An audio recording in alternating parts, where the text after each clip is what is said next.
திருப்பரங்குன்றம் வழக்கில் சற்று நேரத்தில் உத்தரவு பிறப்பிக்கப்பட இருக்கிறது. மேலும் இது தொடர்பாக நீதிபதிகள் பல்வேறு கருத்துக்களை முன்வைத்திருக்கிறார்கள்.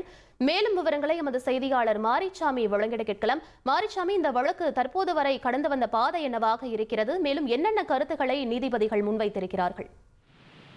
நேற்று திருக்கார்த்திகை தீபம், அந்த திருக்கார்த்திகை தீபத்தை திருப்பரங்குன்றம் மலை உச்சியில், திருப்பரங்குன்றமானது அறுபடை வீடுகளில் முதல் வீடானது முருகனின் அந்த திருப்பரங்குன்றம் மலை மீது உச்சியில் உள்ள தீபத்தூணில் தீபம் ஏற்ற வேண்டும் அப்படின்னு ஒரு வழக்கு ராம ரவிக்குமார்ன்றவரு போட்டாரு. அந்த வழக்கு நீதிபதி ஜி.ஆர். சுவாமிநாதன் முன்னிலையில விசாரணைக்கு வந்த போது அவர் மலை உச்சியில தீபம் ஏத்தலாம் அப்படின்னு ஒரு உத்தரவை பிறப்பிக்கிறாரு. அந்த உத்தரவை நடைமுறைப்படுத்தல அதிகாரிகள் சரியா. அதாவது அந்த உத்தரவுல என்ன சொல்லியிருக்காரு, கோவில் சார்புல அந்த திருப்பரங்குன்றம் மலை உச்சியில உள்ள தீபத்தூண்ல தீபம் ஏற்றணும். அதற்கு மதுரை தமிழ்நாடு காவல்துறையினர், மதுரை காவல்துறை ஆணையாளர் தலைமையில உரிய பாதுகாப்பு வழங்கணும்னு சொல்லியிருந்தாரு.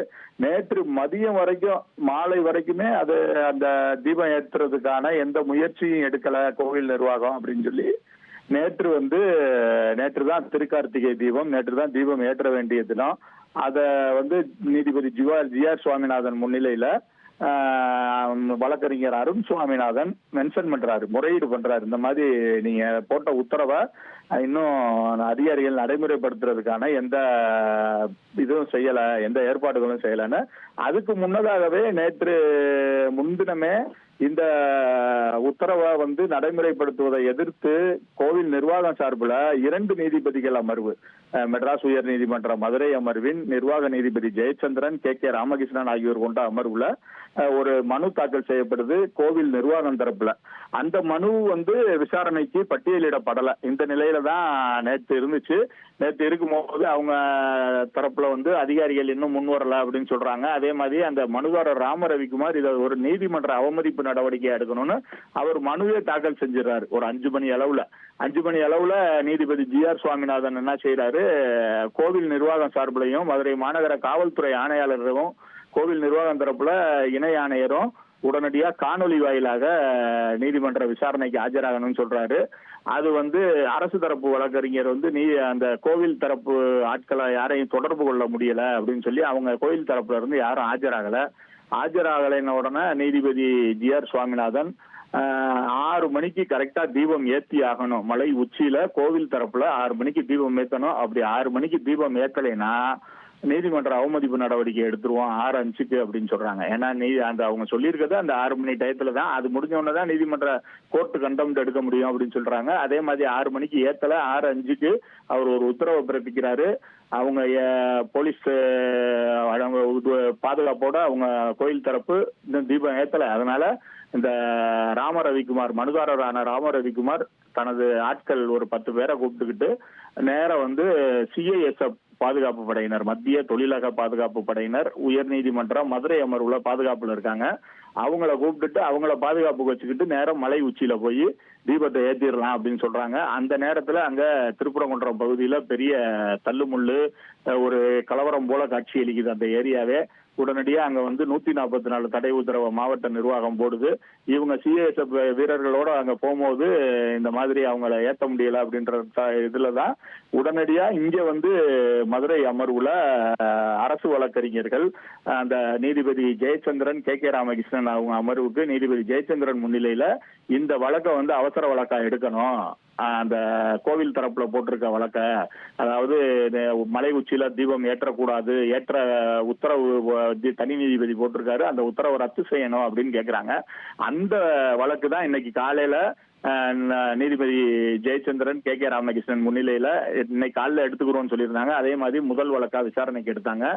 முதல் வழக்கா விசாரணைக்கு எடுக்கும் போது அரசு தரப்புல இருந்து ஏஏஜி, அதாவது அடிஷனல் அட்வொகேட் ஜெனரல்ஸ் பாஸ்கரன், அப்புறம் வீரா கதிரவன் ஆகியோர் மற்றும் அரசு வழக்கறிஞர்கள்லாம் ஆஜராகி அரசு தரப்புல 144 தடை உத்தரவு போட்டது தவறு அப்படின்னு சொல்லி அந்த இந்து அமைப்புகள் சார்பில் வழக்கறிஞர் விஷ்ணுவர்தன் ஒரு முறையீட்டை வச்சாரு. அந்த முறையீட்டை நீங்க மனுவா தாக்கல் செய்யுங்க பாத்துக்கலான்ட்டாங்க. அதுக்கப்புறம் அரசு வழக்கறிஞர்கள் தரப்புல பேசும்போது இந்த தனி நீதிபதி ஜி.ஆர். சுவாமிநாதன் உடனடியா கோர்ட்டு கண்டெம்ட், நீதிமன்ற அவமதிப்பு வழக்கு தொடர்ந்தது தவறு, அது சட்டவிரோதமானது. ஏன்னா 6:05 மணிக்கு அவங்க வழக்கு தொடர்றாங்க. அதாவது இந்த வழக்குல மேல்முறையீடு செய்யறதுக்கு தமிழக அரசு மேல்முறையீடு செஞ்சிருச்சு. கோவில் தரப்புல தமிழ்நாடு அரசு மேல்முறையீடு செஞ்சிருச்சு. ஆனா அங்க மேல தர்கா இருக்கு, தர்காக்கு பக்கத்துலதான் அந்த தீபத்தூண் இருக்கு. அந்த தர்கா தரப்புல முறையீடு செய்யறதுக்கான வாய்ப்பு இருக்கு. மேல்முறையீடு செய்வதற்கு 30 நாட்கள் அவகாசம் இருக்கு. அதுக்கு முன்னாடி நீதிமன்ற அவமதிப்பு வழக்கு எடுக்கணும்னா நீங்க அந்த தரப்புட்ட விளக்கம் கேட்டுட்டு தான் எடுக்க முடியும். இதுதான் சட்டத்துல இருக்கு. ஆனா நீங்க அது இல்லாம உடனடியா நீதிமன்ற அவமதிப்பு வழக்கு எடுத்துட்டீங்க. அதுபோக காவல்துறை நாங்க பாதுகாப்பு வழங்க முடியாதுன்னு சொல்லல. அப்படி இருக்கும் பட்சத்துல உடனடியா நீங்க சிஏஎஸ்எஃப் வீரர்கள், அதாவது மத்திய தொழிலக பாதுகாப்பு படை வீரர்கள் நீதிமன்ற பாதுகாப்புக்கு மட்டுமே பணியமர்த்தப்பட்டிருக்காங்க. அவங்கள கோவில் பாதுகாப்புக்கும் அந்த மனுதாரரின் பாதுகாப்புக்கும் அனுப்பி வச்சது தவறான விஷயம். அது சட்டவிரோதமானது அப்படின்லாம் அவங்களுடைய வாதத்தை முன் வச்சாங்க. அது போக அந்த இவங்களோட தரப்புல இருந்து இதுல இம்ப்ளீட் ஆயிருக்கவங்க தரப்புல இருந்து சில வாதங்கள் முன் வச்சாங்க. இந்த வாதங்களை எல்லாம் கேட்டுக்கொண்டு, அதாவது அவங்க இம்ப்ளீட் ஆயிருக்கவங்க தரப்புனா ராமரவிக்குமார் தரப்பு, இவங்க எல்லாம் என்ன சொல்றாங்க, 6 மணி வரை நாங்க பார்த்துட்டு தான் போலீஸ் எங்களுக்கு பாதுகாப்பு தராது அப்படின்ற பட்சத்துலதான் தனி நீதிபதி ஜி.ஆர். சுவாமிநாதன் அந்த மத்திய தொழிலக பாதுகாப்பு படை சிஏஎஸ்எஃப் வீரர்களை பாதுகாப்புக்கு நியமித்தாங்க. அதுக்கப்புறம் தான் நாங்க போனோம்.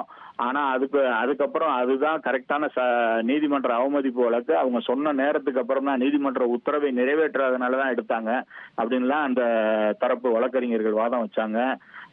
அது போக காவல்துறை பாதுகாப்பு வழக்க நடவடிக்கையே எடுக்கல, மறுத்து விட்டாங்க அப்படின்லாம் சொல்லியிருக்காங்க. அது போக மத்திய தொழில் பாதுகாப்பு படையை கோயில் விவகாரத்துக்கு அனுப்பியது நீதிமன்ற வரம்பை மீறி நீதிபதி செயல்பட்டிருக்காரு அப்படின்லாம் சொல்லியிருக்காங்க. அது போக மாநில அரசு நீதிமன்ற உத்தரவை நிறைவேற்றாததன் காரணமாகவே தனி நீதிபதி அவங்களெல்லாம் சிஏஎஸ்எஃப் வீரர்கள் அனுப்புனாங்க அப்படின்னு வாதங்கள்லாம் முன்வைக்கப்பட்டது. அதுக்கு நீதிபதிகள் என்ன சொல்லியிருக்காங்கன்னா, 5 மணிக்கு முன்கூட்டியே நீதிமன்ற அவமதிப்பு வழக்கு எடுக்கப்பட்டதாக கூறுகிறீர்கள். அவ்வாறெனில் 6:05 மணிக்கு வழக்கை எடுத்து உத்தரவு நிறைவேற்றப்பட்டதா என கேட்டதுல என்ன தவிர 6:05 மணிக்கு தானே எடுத்திருக்காங்க, அது எப்படி தவறாகும் அப்படின்னு நீதிபதிகள் ஒரு கேள்வி எழுப்புறாங்க. அதாவது 6:05 மணிக்கு தான் நீதிபதி 6 மணிக்கு முன்பே சிஏஎஸ்எஃப் வீரர்கள் நீதிமன்ற வளாகத்திற்கு வந்துட்டாங்க. அதாவது உயர்நீதிமன்ற மதுரை அமர்வுல தான் அவங்க பணியமர்த்தப்பட்டிருக்காங்க. அந்த போகக்கூடிய 67 வீரர்களும் 6 மணிக்கு முன்னாடியே வந்துட்டாங்க. இது திட்டமிட்ட செயல். அவங்களுக்கு ஏற்கனவே சொல்லி அவங்க வந்துட்டாங்க. உத்தரவு பிறப்பிச்சதுக்கு அப்புறம் வந்தாங்கன்னா 6:05 மணிக்கு உத்தரவு பிறப்பிக்கிறாங்க. அவங்க கேம்ப்ல இருந்து வர்றதுக்கே ஒரு 10-15 நிமிடம் ஆயிருக்கும். ஆனா 6 மணிக்கெல்லாம் அவங்க ரோலான் அவங்க இதுல பெரேடு இது பண்ணி அவங்க ஆள் நின்ட்டாங்க. அவங்களதான் அங்க அனுப்புனாங்க அப்படின்னு தான் அரசு தரப்புல சொல்றாங்க. தனி நீதிபதி குறிப்பிட்ட நேரத்தில் குறிப்பிட்ட உத்தரவை நிறைவேற்றுமாறு குறிப்பிட்ட நபர்களுக்கு உத்தரவிட்டும் எந்த நடவடிக்கையும் எடுக்கப்படவில்லை என நீதிமன்ற அவமதிப்பு நடவடிக்கை வழக்கு தாக்கல் செய்யப்பட்டிருக்கு. அந்த வழக்குல பார்த்தோம்னா தனி நீதிபதி குறிப்பிட்ட நேரம் 6 மணி குறிப்பிடுறாரு. அந்த குறிப்பிட்ட நேரத்துல குறிப்பிட்ட உத்தரவு 6 மணி குறிப்பிட்ட உத்தரவுனா மலை உச்சியில தீபத்தை ஏத்தணும். அந்த உத்தரவை நிறைவேற்றுமாறு குறிப்பிட்ட நபர்களுக்கு கோவில் நிர்வாகத்துக்கு உத்தரவிட்டும் எந்த நடவடிக்கையுமே அவங்க எடுக்கல அப்படின்றதுனாலதான் நீதிமன்ற அவமதிப்பு நடவடிக்கையில அவங்க அந்த பிரேயர்ல கொடுத்திருக்காங்க. அந்த அவங்களோட அபிடவிட்ல தனி நீதிபதியிடம் மேல்முறையீடு தாக்கல் செய்திருப்பதாக குறிப்பிட்டால் நீதிமன்ற அவமதிப்பு நடவடிக்கை எடுக்கக்கூடாது என விதி இருக்கிறதா அப்படின்னு, அதாவது ஒரு நீதிபதி ஒரு ஆர்டரை போட்டாங்க. அதை எதிர்த்து நீங்க அப்பீல் போயிட்டீங்க. மேல்முறையீடு வழக்கு கவர்மெண்ட் தரப்புல கோவில் தரப்புல மேல்முறையீடு வழக்கு தாக்கல் செஞ்சுட்டீங்கன்னா அவமதிப்பு நடவடிக்கை எடுக்கக்கூடாதுன்னா எந்த சட்டத்திலும் இல்ல, எந்த விதி இல்ல, அந்த மாதிரிலாம் எந்த இதுலயும் இல்ல அப்படின்னு சொல்லி நீதிபதிகள் அவங்க கேள்வியை முன்வைக்கிறாங்க. அதுபோக தனி நீதிபதியின் உத்தரவை எதிர்த்து அரசு தரப்பில் மேல்முறையீடு மனு தாக்கல் செய்ய 30 நாள் அவகாசம் இருக்கும் நிலையில் மனுதாரர் ஏன் உடனடியாக நீதிமன்ற அவமதிப்பு நடவடிக்கையை தாக்கல் அந்த உடனடியா எதுக்கு இதை தாக்கல் செய்யறாங்க, மனுதாரர் அப்படின்னு மனுதாரரையும் கேள்வி எழுப்புறாங்க நீதிபதிகள். அது போக கோவில் நிர்வாகம் தரப்புல என்ன விளக்கம் அளிக்கப்பட்டது முதல்ல அதை சொல்லுங்க அப்படின்றாங்க. கோவில் நிர்வாகம் தரப்புல என்னன்னு கேட்கிறாங்க. கவர்மெண்ட் வக்கீல் அந்த இடத்துல இருக்காங்க. கவர்மெண்ட் வக்கீல் அவங்ககிட்ட கேட்டு சொல்லணும். அவங்கள தொடர்பு கொள்ள முடியாதுன்னு சொன்னா இது ஒரு சரியான பதில் இல்ல.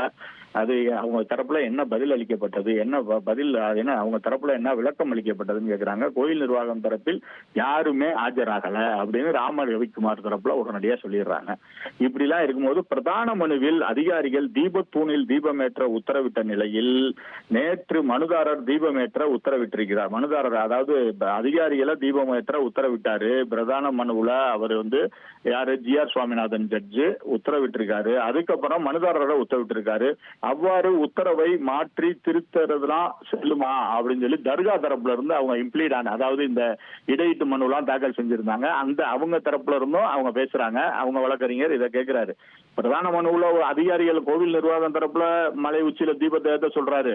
திடீர்னு பார்த்தா அந்த மனுதாரரை கொண்டு போய் தீபம் ஏத்த சொல்றாரு. இதெல்லாம் உடனடியா அந்த திருத்தங்கள்லாம் பண்றது விதியில இருக்கா அப்படின்னு கேட்கிறாங்க. அது போக கோவில் நிர்வாகம் தரப்பு தீபமேற்ற உத்தரவிடப்பட்ட நிலையில் அது நிறைவேற்றப்படாத பட்சத்துல மனுதாரர் மாற்று நிவாரணம் கோரி மனு செய்திருக்கலாம். அவ்வாறு இல்லாமல் நீதிமன்ற அவமதிப்பு வழக்கு தாக்கல் செய்தது ஏன்? அதற்கு நீங்க நீதிமன்ற அவமதிப்பு போட்டிருக்கலாம். ஏன் இப்படி? அதுக்கு அவங்க கோவில் ஆபீசர்ஸ போய் கோவில் நிர்வாகத்தை போய் பணியாளர்களை போய் தீபமேற்ற சொல்றாரு ஜட்ஜு. ஆனா அவங்க செய்யாத பட்சத்துல அவங்க ஏன் செய்யல? அப்ப மனுதாரரே போய் ஏத்துங்க அப்படின்னு சொல்லிதான் அவர் ஆர்டர் போட்டிருக்கலாம். ஆனா நீங்க அதுக்கு நீதிமன்ற அவமதிப்பு தாக்கல் செய்யுங்க. இதுக்கு போய் நீங்க அந்த டயத்துல ஏத்தல, அதுக்காக உடனடியா ஒரு கண்டெம்ட் போடுங்க அப்படின்னு ஏன் நீதிபதிகள் கேள்வி எழுப்புறாங்க. அப்புறம் ஏற்கனவே இருந்த உத்தரவு ஒண்ணு இருக்கு, நீதிபதி கனகராஜின் உத்தரவு. அது தர்காவில் இருந்து 15 மீட்டர் தொலைவிற்கு அப்பால் அப்படின்னு குறிப்பிட்டிருக்காங்க. அது தீபத்தூண் அல்ல, அது எல்லைக்கான சர்வே ஸ்டோன் தான். அதாவது அந்த மலை உச்சியில இருக்க தர்கால இருந்து 15 மீட்டர் தூரத்துல எங்கனாலும் நீங்க தீபம் ஏத்திக்கிறலாம் அப்படின்னு ஒரு ஆர்டர் இருக்கு. அது தீபத்தூண் அல்ல, ஒரு சர்வே ஸ்டோன் சர்வே பண்ணிட்டு ஒரு கல் எல்லாம் உண்டுவாங்க, அந்த மாதிரியான கல். நான் பிரதான வழக்கில் கூடுதல் விவரங்களை தாக்கல் செய்ய அவகாசம் கோரினேன், ஆனால் வாய்ப்பு வழங்காமல் தீர்ப்பு ஒத்திவைக்கப்பட்டது அப்படின்னு தர்கா நிர்வாகத்துல சொல்றாங்க. GR சுவாமிநாதன் இந்த கேஸ் ஹியரிங்ல இருந்த போதே, விசாரணையில இருந்த போதே தர்கா நிர்வாகம் சார்பில் இந்த மாதிரியான விஷயங்கள் எல்லாம் ஆவணங்களோட நாங்க தாக்கல் செய்யறோம்னு சொன்னோம். ஆனா அதுக்கு எதுவுமே வாய்ப்பு வழங்கல அப்படின்னு தர்கா நிர்வாகம் சார்பாக சொல்றாங்க. நீதிபதிகள் ஒரு கருத்தை சொல்றாங்க. மத நல்லிணக்கம் என்பது ஒருவரை ஒன்று செய்ய விடாமல் தடுப்பதில் அல்ல, இருதரப்பும் இணைந்து தங்களுக்கானவற்றை செய்து கொள்வதிலும் செய்ய அனுமதிப்பதிலும் தான் உள்ளது. அதாவது ஒருத்தவங்க நீங்க இதை பண்ணிக்கங்க அப்படின்னு தடுப்பது, நீங்க அதை பண்ணுங்க அப்படின்னு சொல்றத நீங்க பண்ணக்கூடாது அப்படின்னு தடுக்கிறது மத நல்லிணக்கம் அல்ல. எல்லாரும் சேர்ந்து இருந்து 2 தரப்பும் சேர்ந்து நமக்கானவற்றை செய்து கொள்வதிலும் அதை செய்ய அனுமதிக்கிறது, யார் செஞ்சாலும் பரவாயில்ல நல்லது செய்யுங்க அப்படின்னு செய்ய அனுமதிக்கிறது தான் மத நல்லிணக்கம் இருக்குது அப்படின்னு நீதிபதிகள் அவங்க கருத்தை சொல்றாங்க. கோவில் நிர்வாகம் உத்தரவை நிறைவேற்ற எந்த நடவடிக்கையும் எடுக்காததால் தான் தனி நீதிபதி அத்தகைய உத்தரவை பிறப்பித்திருக்கிறார், யாரையும் தண்டிக்கவில்லை, வழக்கு நிலுவையில் தானே இருக்கிறது அப்படின்னு கடைசியா ஒரு கருத்தை சொல்லியிருக்காங்க. அதாவது கோயில் நிர்வாகம் அவர் சொன்ன உத்தரவை நிறைவேற்றல. நீதிபதி GR சுவாமிநாதன் சொன்ன உத்தரவு என்ன? 6 மணிக்குள்ள கோவில் நிர்வாகம் போய் அந்த தீபத்தூண்ல தீபத்தை ஏத்திருங்க அப்படின்னு சொல்றாங்க. அதை நிறைவேற்றாததுனாலதான் அவர் ஒரு உத்தரவை பிறப்பிக்கிறார். மனுதாரர் போய் அந்த தீபத்தூண்ல தீபத்தை ஏத்திக்கிறலாம்னு சொல்லி. அதனாலதான் அந்த உத்தரவை பிறப்பிச்சிருக்காரு. யாரையும் தண்டிக்கவும் இல்லை. அது போக அந்த வழக்கு இன்னும் நிலுவையில தான் இருக்கு, வழக்கு முடித்து வைக்கப்படவில்லை, வழக்கு தள்ளுபடி செய்யப்படவில்லை, அந்த மாதிரி எல்லாம் எதுவுமே இல்லை. வழக்கு இன்னும் வழக்கை முடிச்சுதான் வைக்க முடியும், வழக்கு முடித்து வைக்கப்படவில்லை, இன்னும் வழக்கு நிலுவையில் தான் இருக்கு அப்படின்னு நீதிபதிகள் மெட்ராஸ் உயர் நீதிமன்ற மதுரை அமர்வின் நிர்வாக நீதிபதி ஜெயச்சந்திரன், KK ராமகிருஷ்ணன் ஆகியோர் கொண்ட அமர்வு இவ்வளவு விஷயங்களை சொல்லியிருக்கு. அது போக கடைசியா இந்த உத்தரவு இன்னும் சிறிது நேரத்தில் உத்தரவு பிறப்பிக்கப்படும் அப்படின்னு சொல்லியிருக்காங்க. இந்த வழக்குல அதாவது தமிழக அரசு திருப்பரங்குன்றம் அருள்மிகு முருகன் கோவில் சார்பாக தாக்கல் செய்யப்பட்ட அதாவது திருப்பரங்குன்றம் மலை உச்சியில் தீபம் ஏற்றுவதற்கு தனி நீதிபதி GR சுவாமிநாதன் பிறப்பித்த உத்தரவை எதிர்த்து தமிழக அரசு திருப்பரங்குன்றம் கோவில் சார்பாக தாக்கல் செய்யப்பட்ட மேல்முறையீட்டு மனுவின் உத்தரவு இன்னும் சிறிது நேரத்தில் பிறப்பிக்கப்படும் அப்படின்னு. விவரங்களுக்கு நன்றி மாரிச்சாமி.